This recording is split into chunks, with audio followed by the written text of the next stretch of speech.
Welcome to ಆದ್ವಾ academy. ಈ ಹಿಂದಿನ ವಿಡಿಯೋದಲ್ಲಿ ನಾವು ಜನರಲ್ ಇಂಗ್ಲಿಷ್ ಗ್ರೂಪ್ ಸಿಗೆ ಬರುವಂಥ ಕ್ವಶನ್ಸ್ನ ಸೊಲ್ಯೂಷನ್ಸ್ ನೋಡ್ತಾ ಹೋಗಿದ್ವಿ. ಅದರ ಮುಂದುವರಿದ ಭಾಗವಾಗಿ ಈಗ ಕ್ವಶನ್ ನಂಬರ್ 26ಇಂದ ಮುಂದುವರಿಸೋಣ. Specialist in a branch of the medicine concern with study and treatment of tumours and cancers. Tumours ಹಾಗೂ ಕ್ಯಾನ್ಸರ್ಸ್ ಬಗ್ಗೆ ಸ್ಟಡಿ ಮಾಡುವಂಥ ಮೆಡಿಕಲ್ ಪ್ರಾಕ್ಟೀಷನರ್ ಯಾರು ಅಂತ ಮೆಡಿಕಲ್ ಫೀಲ್ಡಲ್ಲಿ ಅಂತ ಹೇಳೋದಾದರೆ ಆನ್ಕಾಲಜಿಸ್ಟ್ ಆನ್ಸರ್. ಇನ್ನು ಕ್ಯಾನ್ಸರಿಸ್ಟ್ ಹಾಗೂ ಟ್ಯೂಮರಿಸ್ಟ್ಗೆ ಪರ್ಟಿಕ್ಯುಲರ್ ಆಗಿ ಮೀನಿಂಗ್ ಏನಿಲ್ಲ. ಆರ್ನಿಥಾಲಜಿಸ್ಟ್ ಅಂದರೆ ಯಾರು ಬರ್ಡ್ಸ್ನ ಸ್ಟಡಿ ಮಾಡ್ತಾರೋ ಅವ್ರಿಗೆ ಆರ್ನಿಥಾಲಜಿಸ್ಟ್ ಅಂತ ಕರಿತೀವಿ. ಇನ್ನು ನೆಕ್ಸ್ಟ್ ಕ್ವಶನ್ ನೋಡೋದಾದರೆ, A person who does not care at all for the art and literature. ಯಾರಿಗೆ ಸಾಹಿತ್ಯ ಹಾಗೂ ಕಲೆಗಳಲ್ಲಿ ಆಸಕ್ತಿನೇ ಇಲ್ಲ ಅವ್ರಿಗೆ ಏನಂತ ಕರೀತಾರೆ? ಇದಕ್ಕೆ ಸರಿಯಾದ ಆನ್ಸರ್ ಫಿಲಿಸ್ಟೀನ್. ಡ್ರೈ ಅಂದರೆ ಗೊತ್ತಿರ್ಬೋದು, ಒಣಗಿದ ಅನ್ನೋ ಮೀನಿಂಗ್ ಬರುತ್ತೆ. ಮೆಲಂಚೋಲಿ ಅನ್ನೋ ವರ್ಡ್ಗೆ ಯಾವುದಾದ್ರೂ ತುಂಬ ಲಾಂಗ್ ಟರ್ಮಲ್ಲಿ ಸ್ಯಾಡ್ನ ಕ್ಯಾರಿ ಮಾಡ್ತಾ ಇದ್ರೆ ಆ ಭಾವನ ಹೇಳೋಕ್ಕೋಸ್ಕರ ಮೆಲಂಚೋಲಿ ಅನ್ನೋ ವರ್ಡ್ನ ಯೂಸ್ ಮಾಡ್ತಾರೆ. ಇನ್ನು ಯಾರು ನೆಗೆಟಿವ್ ಆಗಿ ಬ್ಯಾಡ್ ಥಿಂಗ್ಸ್ ಬಗ್ಗೆ ಯೋಚನೆ ಮಾಡ್ತಾರೆ ಅವ್ರನ್ನ ನಾವು ಪೆಸಿಫಿಸ್ಟ್ ಅನ್ನೋ ವರ್ಡ್ ಮೂಲಕ ಗುರುತಿಸ್ತೀವಿ. Next question number 28. Practice of marrying more than one woman at a time. ಅಂದರೆ ಒಬ್ಬರಿಗಿಂತ ಹೆಚ್ಚು ಪತ್ನಿಯರನ್ನು ಹೊಂದುವುದಕ್ಕೆ ಏನಂತಾರೆ ಅಂತ ಅಂದರೆ ಆನ್ಸರ್ ಇಸ್ ಪಾಲಿಗಮಿ. ಅದೇ ಒಬ್ಬರಿಗಿಂತ ಹೆಚ್ಚು ಪತಿಯರನ್ನು ಹೊಂದಿರೋದಕ್ಕೆ ನಾವು ಪಾಲಿಯಂಡ್ರಿ ಅಂತ ಕರಿತೀವಿ. ಪಾಲಿಗ್ನಿ ಅಂದರೆ ಯಾರು ವುಮೆನ್ನ ಇಷ್ಟಪಡ್ತಾರೆ ಅವ್ರಿಗೆ ಪಾಲಿಗ್ನಿ ಅಂತ, ಹಾಗೂ ಯಾರು ವುಮೆನ್ ಎಗನಿಸ್ಟ್ ಅಥವಾ ಹೇಟೆಡ್ ಇಟ್ಕೊಂಡಿರ್ತಾರೆ ಅವ್ರಿಗೆ ಮಿಸಾಗ್ನಿ ಅಂತ ಕರಿತೀವಿ. ಇನ್ನು next question number 29. One that can be easily broken or damage. ಯಾವ ವಸ್ತು ಈಸಿಯಾಗಿ ಬ್ರೋಕ್ ಮಾಡ್ಬೋದು ಅಥವಾ ನಾಶಪಡಿಸ್ಬೋದು? ಇದಕ್ಕೆ ಕರೆಕ್ಟ್ ಆನ್ಸರ್ ಫ್ರೆಜೈಲ್ ಅಂದರೆ ಸೂಕ್ಷ್ಮವಾದ ವಸ್ತು ಅಂತ ಅರ್ಥ. ಇದರಲ್ಲಿ ಫ್ಯಾಲೇಬಲ್ ಅಂದರೆ ಯಾರಾದರೂ ಮಿಸ್ಟೇಕ್ಸ್ ಮಾಡ್ಬೋದಾದ ಚಾನ್ಸಸ್ ಇರೋದಕ್ಕೆ ಫ್ಯಾಲೇಬಲ್ ಅಂತ ಕರೀತಾರೆ. ಫ್ಯಾಟಲ್ ಅಂದರೆ ಯಾವುದಾದ್ರೂ ಮಾರಣಾಂತಿಕವಾದ ಅಥವಾ ಡೆತ್ ಕಾಸ್ ಆಗುವಂಥ ರೀಸನ್ಗೆ ಫ್ಯಾಟಲ್ ಅಂತ ಕರೀತಾರೆ.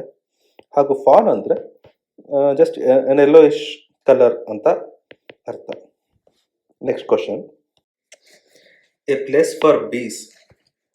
ಜೇನುನೊಣ ಬೀಸ್ ಇರುವಂಥ ಜಾಗಕ್ಕೆ ಏನಂತ ಕರಿತೀವಿ ಅಂದರೆ ಹೈವ್ ಅಂತ ಕರಿತೀವಿ. ಬರ್ಡ್ಸ್ ಇದ್ರೆ ಅದನ್ನು ನೆಸ್ಟ್ ಅಂತ ಕರಿತೀವಿ.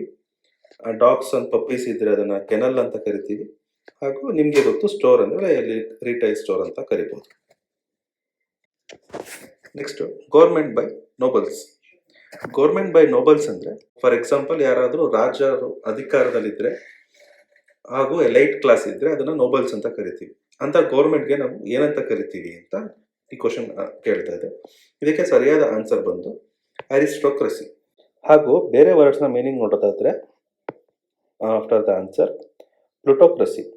ಯಾವ್ದಾದ್ರು ಗೌರ್ಮೆಂಟ್ ಅಧಿಕಾರ ನಡೆಸ್ತಾ ಇರೋದು ಅಥವಾ ಅಧಿಕಾರದ ಕೈಯಲ್ಲಿ ಇರೋದು ತುಂಬ ವೆಲ್ತಿ ಪೀಪಲ್ ಅಥವಾ ಚೆನ್ನಾಗಿ ದುಡ್ಡಿರೋರ ಹತ್ರ ಅಂತ ಆದರೆ ಅದು ಪ್ಲುಟೋಕ್ರಸಿ ಅಂತ ಕರೆಸ್ಕೊಳ್ಳುತ್ತೆ.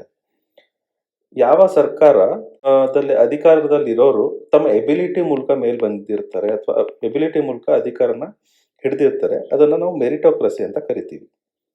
ಇನ್ನು ಥಿಯೋಕ್ರಸಿ ಅಂತ ಹೇಳಿದ್ರೆ ಯಾವ ಗೌರ್ಮೆಂಟ್ ಈ ದೇವರನ್ನ ಪೂಜೆ ಮಾಡೋ ವ್ಯಕ್ತಿಗಳಿಂದ ನಡೆಸಲ್ಪಡ್ತಾ ಇದ್ರೆ ಅವ್ರು ಹೇಳೋದ್ರ ಪ್ರಕಾರ ನಡೆಸ್ತಾ ಇದ್ರೆ ಅದನ್ನ ಥಿಯೋಕ್ರಸಿ ಅಂತ ಕರೀತಾರೆ. ಇನ್ನು ನೆಕ್ಸ್ಟ್ ಕ್ವಶನ್ ಸೆಟ್ ನೋಡೋದಾದ್ರೆ ಕ್ವಶನ್ ನಂಬರ್ 33 to 37 ಏನು ಹೇಳ್ತಾರೆ ಅಂದರೆ ಅವ್ರು 4 ಸೆಂಟೆನ್ಸ್ ಕೊಟ್ಟಿರ್ತಾರೆ ಈ ಥರ ಎಕ್ಸಾಂಪಲ್ ನೋಡೋ ಹಾಗೆ. ಇದರಲ್ಲಿ ಒಂದು ಸೆಂಟೆನ್ಸ್ ಕರೆಕ್ಟ್ ಆಗಿದೆ, ಮಿಕ್ಕಿದೆಲ್ಲ ಗ್ರಾಮ್ಯಾಟಿಕಲ್ ಮಿರರ್ಸ್ ಇರುತ್ತೆ. ನಾವು ಸರಿಯಾದ ಸೆಂಟೆನ್ಸ್ನ ಆಯ್ಕೆ ಮಾಡಬೇಕಾಗತ್ತೆ. Which of the following statements is incorrect ಅಂತ ಕೇಳಿದ್ದಾರೆ. ಇದರಲ್ಲಿ ಗ್ರಾಮ್ಯಾಟಿಕಲಿ ಇನ್ಕರೆಕ್ಟ್ ಆಗಿರೋ ಸೆಂಟೆನ್ಸ್ ಬಂದು option number 1. Sita is in the class isn't it ಅಂತ ಹೇಳಿದ್ದಾರೆ. It should not be it. ಇದು ಸೀತಾಗೆ ರೆಫರ್ ಮಾಡ್ತಿರೋದಲ್ವ, ಸೊ ಅದು ಶಿ ಆಗಬೇಕು, ಇಸಂಟ್ ಶಿ ಅಂತ ಇಲ್ಲಿದೆಯಲ್ಲ ಆ ಥರ. ಇನ್ನು ಮಿಕ್ಕಿದ ಸೆಂಟೆನ್ಸ್ ಎಲ್ಲ ಗ್ರಾಮ್ಯಾಟಿಕಲಿ ಕರೆಕ್ಟ್ ಆಗಿದೆ. ಇನ್ನು which of the following statements is correct ಅಂತ ಈ ಕ್ವಶನ್ ಅಲ್ಲಿ ಕೇಳಿದ್ದಾರೆ. ಕರೆಕ್ಟ್ ಪ್ರಿಪೋಸಿಷನ್ ಯಾವುದು ಅಂತ ಈ ಕ್ವಶನ್ ಕೇಳೋವಂಥ ಉದ್ದೇಶ. V shall start on 10 o'clock in the morning. We shall start in the 10 o'clock. V shall start at the 10 o'clock, V shall start during 10 o'clock in the morning ಅಂತ ಕೇಳಿದ್ದಾರೆ. ಇಲ್ಲಿ correct preposition ನಾವು time ಹೇಳುವಾಗ ಯಾವಾಗಲೂ at ಅಂತ ಉಪಯೋಗಿಸ್ತೀವಿ. So answer is we shall start at 10 o'clock in the morning ಅನ್ನೋದು correct answer. Next question, which of the following statements are incorrect? Incorrect ಆಗಿರೋ ಸ್ಟೇಟ್ಮೆಂಟ್ಸ್ನ ಐಡೆಂಟಿಫೈ ಮಾಡಬೇಕು. He was the cleverest boy in the class. ಇದರಲ್ಲಿ ಏನೂ error ಕಾಣ್ತಾ ಇಲ್ಲ. ಕ್ಲಾಸಲ್ಲೇ ಇವನು ಕ್ಲೆವರೆಸ್ಟ್ ಬಾಯ್ ಅಂತ ಮೀನಿಂಗ್ ಬರ್ತಾ ಇದೆ.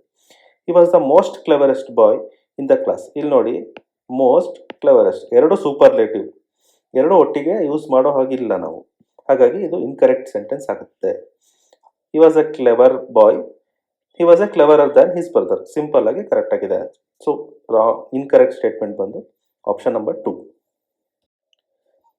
Next question, which of the following statements are incorrect? ಇಲ್ಲೂ ಕೂಡ ಇನ್ಕರೆಕ್ಟ್ನ ಕೇಳಿದ್ದಾರೆ. She is a model and an artist. Simple ಆಗಿ ಸರಿಗಿದೆ. His father was an alcoholic. Okay. I study in a under university. ಇದಿರಲಿ. He is an honest man. ಇದು ಸರಿಯಾಗಿದೆ. ಇಲ್ಲಿ ಯಾವುದೇ ವರ್ಡ್ ಓವಲ್ ಇಂದ ಎಂಡ್ ಸ್ಟಾರ್ಟಿಂಗಲ್ಲಿ ಇರುವಾಗ ಲೈಕ್ AEIOU, ಇಲ್ಲಿ ಯೂನಿವರ್ಸಿಟಿ ಯು, ಎ ಬದಲು ನಮಗೆ ಆ್ಯನ್ ಅಂತ ಬರಬೇಕಾಗತ್ತೆ. ಸೊ ಆಪ್ಷನ್ ನಂಬರ್ 3 ಈ ಕ್ವಶನ್ಗೆ ಕರೆಕ್ಟ್ ಆದ answer. Next set of questions from question 38 to 44. Synonym or nearest meaning of the word or ಫ್ರೇಸ್ನ ಐಡೆಂಟಿಫೈ ಮಾಡಿ ಅಂತ ಹೇಳಿ, ಅಂಡರ್ಲೈನ್ ಮಾಡಿರೋದನ್ನ ಐಡೆಂಟಿಫೈ ಮಾಡಿ ಅಂತ ಹೇಳಿದ್ದಾರೆ. ಸಿನೋನಿಮ್ ಅಂದರೆ ಕನ್ನಡದಲ್ಲಿ ನಾವು ಸಮಾನಾರ್ಥಕ ಪದ ಅಂತ ಹೇಳ್ತೀವಲ್ಲ, ಆ ಥರ ವರ್ಡ್ಸ್ನ ನಾವು ಇಲ್ಲಿ ಐಡೆಂಟಿಫೈ ಮಾಡಬೇಕು. ಹಾಗೂ ಇಲ್ಲಿ ಎಕ್ಸಾಂಪಲ್ ಕೂಡ ಕೊಟ್ಟಿದ್ದಾರೆ ಹೇಗೆ ಆನ್ಸರ್ ಮಾಡಬೇಕು ಅಂತ. Next question, though she stayed at home but she was kept from her house work by loquacious neighbours ಅಂತ ಇದೆ. ಲೊಕೇಶಿಯಸ್ ಅಂದರೆ ಮೀನಿಂಗ್ ಯೂಶಲಿ ಟಾಕ್ಟಿವ್ ಅನ್ನೋ ಥರ ಬರುತ್ತೆ. ಈ ಕೊಟ್ಟಿರೋ ಆಪ್ಷನ್ಸಲ್ಲಿ ನಮಗೆ ಟಾಕ್ಟಿವ್ ಅನ್ನೋ ಮೀನಿಂಗ್ ಬರೋದು ಚಾಟಿ ಅಂತ. So option 2 is the right answer. Next question, the story teller captivated the audience with his super narrative skills. ಇಲ್ಲಿ ಕ್ಯಾಪ್ಟಿವೇಟೆಡ್ಗೆ ಸಮಾನಾರ್ಥಕ ಪದ ಸಿನೋನಿಮ್ ಯಾವುದು ಅಂತ ಹೇಳಿದ್ರೆ ಮೆಸ್ಮರೈಸಿಂಗ್ ಅನ್ನೋ ಮೀನಿಂಗ್ ಬರುತ್ತೆ. ಅಂದರೆ ಅಟ್ರ್ಯಾಕ್ಟ್ ಮಾಡ್ತಾ ಇದ್ದಾರೆ, ಎಂಗೇಜ್ ಆಗಿ ಇಟ್ಕೊಂಡಿದ್ದಾರೆ. ಸೊ ಎಂಗೇಜ್ ಅಂತ ಮೀನಿಂಗ್ ಬರೋದಕ್ಕೆ ಮೆಸ್ಮರೈಸಿಂಗ್ ಅಂತ ಹೇಳ್ತೀವಿ. ಅಂದರೆ ಚೆನ್ನಾಗಿತ್ತು ಅವರ ನರೇಟಿವ್ ಸ್ಕಿಲ್ಸ್ ಅಂತ. Next question, the sober speech of the leader very little to cheer the supporters ಅಂತ. ಸೊಬರ್ ಅಂತ ಅಂದರೆ ಇಲ್ಲಿ ಅರ್ಥ ತುಂಬ ಬೋರಿಂಗ್ ಅನ್ನೋ ಥರ ಬರುತ್ತೆ. ಅದಕ್ಕೆ ಹತ್ರ ಆಗಿರೋ ವರ್ಡ್ ಯಾವುದಪ್ಪ ಅಂದರೆ dull, boring. So answer is option 3. Next question, the author facilitated between several ideas before writing A mystery novel ಅಂತ. ಫೆಸಿಲಿಟೇಟೆಡ್ ಅಂದರೆ ಇಂಡಿಸಿಸಿವ್ ಅಥವಾ ಎರಡು ಆಪ್ಷನ್ ಮಧ್ಯೆ ಆಯ್ಕೆ ಇಟ್ಕೊಂಡಿರ್ತಾರಲ್ಲ, ಅದಕ್ಕೆ ಫೆಸಿಲಿಟೇಟೆಡ್ ಅಂತ ಹೇಳ್ತೀವಿ. ಇದಕ್ಕೆ ನಿಯರ್ ಟು ದಟ್ ಮೀನಿಂಗ್ ಬರೋವಂಥ ವರ್ಡ್ ಯಾವುದು ಅಂದರೆ ವೇವರ್ಡ್ ಅಂತ. So answer is option 2. Next ಕ್ವಶನ್ಗೆ, the thief wanted expiate for his sins through acts of charity.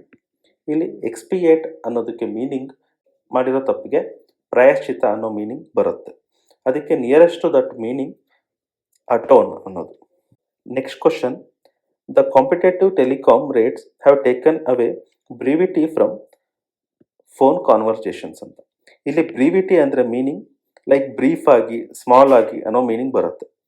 ಇದಕ್ಕೆ ಸರಿಯಾದ ಸಿನೋನಿಮ್ ಅಥವಾ ಸಮಾನಾರ್ಥಕ ಪದ ಬಂದು ಕಾನ್ಸೈಸ್ ಅಂತ. ಇದು ಕೂಡ ಬ್ರೀಫ್ ಅನ್ನೋ ಮೀನಿಂಗ್ಗೆ ಹೇಳುತ್ತೆ. So option 3 is the right answer. Next set of ಕ್ವಶನ್ಸಲ್ಲಿ ಫ್ರಮ್ 45 to 51 ಕೊಟ್ಟಿರೋ ಸೆಂಟೆನ್ಸಲ್ಲಿ ಒಂದು ವರ್ಡ್ ಅಂಡರ್ಲೈನ್ ಆಗಿರುತ್ತೆ. ಅದಕ್ಕೆ ಸರಿಯಾದ ಅಂಟೋನಿಮ್ ಅಥವಾ ಅಪೋಸಿಟ್ ಮೀನಿಂಗ್ ಇರೋ ವರ್ಡ್ನ ನಾವು ಚೂಸ್ ಮಾಡಬೇಕಾಗುತ್ತೆ ಆ್ಯಸ್ ಎಕ್ಸಾಂಪಲ್ಲಿ ಹೇಳಿರೋ ಹಾಗೆ. Question number 45, the myriad choice of dishes in the new hotel was bewildering ಅಂತ. ಇಲ್ಲಿ ಮ್ಯಾರಿಯಡ್ ಅಂದರೆ ಹೆಚ್ಚು, ಜಾಸ್ತಿ ಅಂತ. ಅಂದರೆ ಜಾಸ್ತಿ ನಂಬರ್ ಆಫ್ ಡಿಶಸ್ ಹೋಟೆಲಲ್ಲಿ ಇತ್ತು ಅಂತ ಬರುತ್ತೆ. ಇದಕ್ಕೆ ಅಪೋಸಿಟ್ ಆಗಿರೋ ಅಥವಾ ಆಂಟೋನಿಮ್ ಯಾವುದು ಅಂತ ನೋಡೋದಾದರೆ ಕೊಟ್ಟಿರೋ ಆಪ್ಷನ್ಸಲ್ಲಿ ಲಿಮಿಟೆಡ್ ಅಂತ ಬರುತ್ತೆ. ಇನ್ನೆಲ್ಲ ಆಲ್ಮೋಸ್ಟ್ ಸಿನೋನಿಮೇ ಬರುತ್ತೆ. ಸ್ಪ್ರೆಡ್, ಕೌಂಟ್ಲೆಸ್, ಟೇಸ್ಟ್ಫುಲ್ ಎಲ್ಲ ಮ್ಯಾರಿಡ್ ಅನ್ನೋ ಮೀನಿಂಗಲ್ಲೇ ಹೇಳುತ್ತೆ. ಅಪೋಸಿಟ್ ಬಂದು ಲಿಮಿಟೆಡ್ ಬರುತ್ತೆ. Next question, a group has become vociferous with their demands ಅಂತ. ಯೂಶಲಿ ವಾಯ್ಸಿಫರಸ್ ಅಂದರೆ ಟೂ ಲೌಡ್ ನಾಯ್ಸ್ ಮಾಡೋದು, ಗಲಾಟೆ ಮಾಡೋದಕ್ಕೆ ವಾಯ್ಸಿಫರಸ್ ಅನ್ನೋ ವರ್ಡ್ನ ಯೂಸ್ ಮಾಡ್ತಾರೆ. ಇದಕ್ಕೆ ಆಂಟೋನಿಮ್ ಯಾವುದಪ್ಪ ಅಥವಾ ಅಪೋಸಿಟ್ ವರ್ಡ್ ಯಾವುದಪ್ಪ ಅಂತ ಹೇಳಿದ್ರೆ ಸೈಲೆಂಟ್ ಅಂತ. Next question, the weather is inclement this week ಅಂತ. ಇನ್ಕ್ಲಿಮೆಂಟ್ ಅಂದರೆ ಮೀನಿಂಗ್ ಯೂಶಲಿ ಹಾರ್ಶ್ ಅಥವಾ ತುಂಬ ಬ್ಯಾಡ್ ಆಗಿದೆ ಅನ್ನೋ ಮೀನಿಂಗ್ ಬರುತ್ತೆ. ಅದಕ್ಕೆ ಆಪೋಸಿಟ್ ಆಗಿರೋ ಆಂಟೋನಿಮ್ ಯಾವುದಪ್ಪ ಅಂತ ಹೇಳಿದ್ರೆ ಪ್ಲೆಸೆಂಟ್. ವೆದರ್ ಪ್ಲೆಸೆಂಟ್ ಆಗಿತ್ತು ಅಂತ ಹೇಳ್ಬೋದಲ್ವ, ಆ ಥರ. Next question, the decision to privatise the national park was vehemently opposed by the public ಅಂತ. ಇಲ್ಲಿ ವೆಹಿಮೆಂಟ್ಲಿ ಅಂದರೆ ಫೋರ್ಸ್ಫುಲ್ ಅಥವಾ ತುಂಬ ಹಾರ್ಶ್ ಆಗಿ, ಫೋರ್ಸ್ ಆಗಿ, ವೈಲೆಂಟ್ ಆಗಿ ಅನ್ನೋ ಮೀನಿಂಗ್ ಬರುತ್ತೆ. ಅದಕ್ಕೆ ಆಪೋಸಿಟ್ ಆಗಿ ನಾವು ಹೇಳ್ಬೋದಾದ ಆನ್ಸರ್ ಕಾಮ್ಲಿ.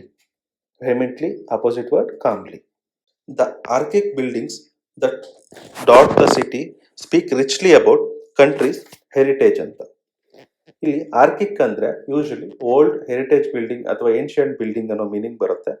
ಇದಕ್ಕೆ ಆಪೋಸಿಟ್ ಆಗಿ ಓಲ್ಡ್ ಅಂದರೆ ನ್ಯೂ ಅಲ್ವಾ, ಇಲ್ಲಿ ನ್ಯೂ ಅನ್ನೋ ಮೀನಿಂಗ್ ಕೊಡುವಂತ ಇರೋದು option 3 modern. Next question, the peevish behaviour of the celebrities gets prime coverage in media. ಇಲ್ಲಿ ಪೆವಿಶ್ ಅಂತ ಹೇಳಿದ್ರೆ ಇರಿಟೇಬಲ್ ಅಂತ ಅರ್ಥ ಬರುತ್ತೆ. ಅದಕ್ಕೆ ಆಪೋಸಿಟ್ ವರ್ಡ್ ಅಂತ ಹೇಳಿದ್ರೆ ಪ್ಲೆಸೆಂಟ್ ಅಂತ. So 50th option 4 is the right answer. Next question ನೋಡೋದಾದ್ರೆ, the indolent dog refuses to chase the thief. ಇಲ್ಲಿ ಇಂಡಾಲೆಂಟ್ ನ ಮೀನಿಂಗ್ ಏನಂತ ಹೇಳಿದ್ರೆ ಲೇಜಿ ಅಂತ ಅರ್ಥ ಬರುತ್ತೆ. ಕೊಟ್ಟಿರೋ ಆಪ್ಷನ್ಸ್ ಅಲ್ಲಿ ಲೇಜಿಗೆ ಆಪೋಸಿಟ್ ಆದಂತ ವರ್ಡ್ ಬಂದು option 4 active. Next set of questions from 50 to 57. ಅವ್ರು ಕೇಳ್ತಾ ಇರೋದು, ಕೊಟ್ಟಿರೋ ಕ್ವಶನ್ ಅಲ್ಲಿ ಆಡ್ ಎ ಪ್ರಿಫಿಕ್ಸ್. ಒಂದು ವರ್ಡ್ಗಿಂತ ಮುಂಚೆ ಒಂದು ಪ್ರಿಫಿಕ್ಸ್ ಆಡ್ ಮಾಡಿದ್ರೆ ಅದರ ಮೀನಿಂಗ್ ಅದ್ರ ಮೂಲಕ ಡಿಸೈಡ್ ಆಗುತ್ತೆ. ಸೊ ಈ ಪ್ರಿಫಿಕ್ಸ್ ನ ನಾಲೆಡ್ಜ್ ನ ತಿಳ್ಕೊಳ್ಳೋಕೋಸ್ಕರ ಈ ಸೆಟ್ ಆಫ್ ಕ್ವಶನ್ಸ್ ಇಟ್ಟಿರ್ತಾರೆ. Question number 52, the principal makes students to wait in his room before he calls them to his office. ಅಂದ್ರೆ ಇದರಲ್ಲಿ ಪ್ರಿಫಿಕ್ಸ್ ರೂಮ್ಗಿಂತ ಮುಂಚೆ ಏನ್ ಬರಬೇಕು ಅಂತ ಇದು ಹಿಂಟ್ ಕೊಟ್ಟಿದ್ದಾರೆ. A small room leading to a main one. ಅಂದ್ರೆ ಇಲ್ಲಿ ಪ್ರಿಫಿಕ್ಸ್ ಆಡ್ ಮಾಡಿದ್ರೆ ಆ ಮೀನಿಂಗು ಈ ಸೆಂಟೆನ್ಸ್ ನ ಅರ್ಥ ತೋರಿಸ್ಬೇಕು ಅಂತ ಪ್ರಿಫಿಕ್ಸ್ ಯಾವುದು ಅಂತ ಕೊಟ್ಟಿರೋ ಆಪ್ಷನ್ಸ್ ಅಲ್ಲಿ ಅಂತ ಹೇಳಿದ್ರೆ ಎರಡನೇದು ಆಂಟೆ. ಆಂಟೆ ಸೇರಿಸಿದ್ರೆ ಆಂಟೆ ರೂಮ್ ಅಂತ ಆಗುತ್ತೆ. ಹಾಗಂದ್ರೆ ಒಂದು ಸ್ಮಾಲ್ ರೂಮ್ ಇಂದ ಇನ್ನೊಂದು ಮೈನ್ ರೂಮ್ಗೆ ಹೋಗುವಂತ ದಾರಿ ಇರೋದನ್ನ ಆಂಟೆ ರೂಮ್ ಅಂತ ಕರೀತಾರೆ. Question number 53, he dash cued the shot and lost his wicket. ಇಲ್ಲಿ ಪ್ರಿಫಿಕ್ಸ್ ಏನಂತ ಇರಬೇಕು ಅಂದ್ರೆ faulty hit or a shot in a game. So ಇಲ್ಲಿ ಮ್ಯಾಚ್ ಆಗುವಂತ prefix option number 1 mis. So he miscued the shot and lost his wicket ಅನ್ನೋದು meaning ಆಗುತ್ತೆ. The language learners are generally lingual dash lingual in the Indian classrooms. So ಇಲ್ಲಿ prefix ಕೊಡೋ ಅರ್ಥ lingual ಜೊತೆ ಸೇರ್ಕೊಂಡು knows more than one language, ಒಂದಕ್ಕಿಂತ ಹೆಚ್ಚು ಭಾಷೆ ಗೊತ್ತಿರೋ ಅಂತ ಮೀನಿಂಗ್ ಬರಬೇಕು. ಸೊ ಇಲ್ಲಿ ಮೆನಿ, ಒನ್, ಮಲ್ಟಿ ಹಾಗೂ ಮನಿ ಕೊಟ್ಟಿದ್ದಾರೆ. ಇಲ್ಲಿ ಸೂಟ್ ಆಗುವಂತ ಪ್ರಿಫಿಕ್ಸ್ ಬಂದು multi. The language learners are generally multilingual in Indian classrooms ಅನ್ನೋದು ಮೀನಿಂಗ್ ಆಗುತ್ತೆ. ನೆಕ್ಸ್ಟ್ ಕ್ವಶನ್ ಬಂದು, the tennis player can expect a suspension for his dash demeanour. ಇಲ್ಲಿ prefix ಇವೆರಡು ಪ್ರಿಫಿಕ್ಸ್ ಪ್ಲಸ್ ಈ word ಸೇರ್ಕೊಂಡು meaning ಕೊಡಬೇಕಾಗಿರೋದು offence ಅಥವಾ misdeed. ಈಗ ಇದಕ್ಕೆ ಆನ್ಸರ್ ರೈಟ್ ಆನ್ಸರ್ ಬಂದು ಮಿಸ್ಡೆಮಿನರ್ ಅಂತ ಆಗುತ್ತೆ. Next question, the dash marines of India are keeping a constant vigil on the intruders. ಹಾಗಂದ್ರೆ ಈ ಪ್ರಿಫಿಕ್ಸ್ ಜೊತೆ ಸೇರಿಸ್ಕೊಂಡ್ರೆ ನೀರಿನ ಒಳಗಡೆ ಆಪರೇಟರ್ ಮಾಡೋ ಅಂತ armoured warship operating under water ಅನ್ನೋ ಮೀನಿಂಗ್ ಬರಬೇಕು. ಅದಕ್ಕೆ ಸೂಟ್ ಆಗುವಂತ ಪ್ರಿಫಿಕ್ಸ್ ಯಾವ್ದಪ್ಪ ಅಂತ ಹೇಳಿದ್ರೆ ನಮ್ಗೆಲ್ಲ ಗೊತ್ತಿರೋ ಹಾಗೆ ಸಬ್ ಸೇರ್ಕೊಂಡ್ರೆ ಸಬ್ಮೆರೀನ್ ಅಂತ ಆಗುತ್ತೆ.